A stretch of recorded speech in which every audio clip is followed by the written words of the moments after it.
அந்த காருக்கு பூஜை போடுறாங்க. பூஜை போட்டு வா மீனா அப்படிங்கிறாங்க. ஏன் மீனா செல்வத்தோட ஃப்ரெண்டு காருக்கு எதுக்கு உன்ன கூப்பிட்றாங்க? நீ எதுக்கு அங்கே போற? அப்படிங்கிறாங்க. சொல்கிறேங்க நீங்கள் வாங்க அப்படின்ட்டு பக்கத்தில் போய் காருக்கெல்லாம் பூஜை பண்ணி நல்லா தீபாரணம் காமிச்சு சாவி எடுத்து இந்தா மீனாம்மா கார்.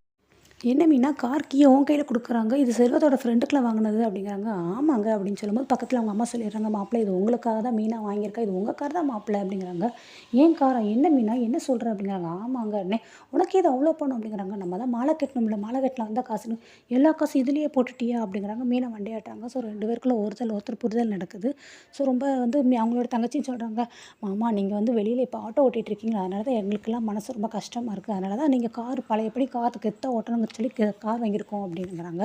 நான் ஆட்டோ நல்லா தானே ஓட்டிகிட்ருக்கேன், இப்போ என்ன அதுக்கு அப்படிங்கிறாங்க. நல்லா தாங்க இருக்குது, அதனால் ஒன்றும் இல்லை. பட் பழையபடி உங்கள் கார் ஓட்டி பார்க்கணும் எனக்கு ரொம்ப ஆசை. அதனால தான் சுயமாக சம்பாதிச்ச என்னோட சம்பாத்தியத்தில் வாங்கியிருக்கேங்கிறது எனக்கு ரொம்ப பெருமையாக இருக்குது, ரொம்ப சந்தோஷமாக இருக்குன்னு மீனாவும் சொல்கிறாங்க. சாவியை கொடுத்துட்டு இந்தாங்க நீங்கள் பிடிங்க.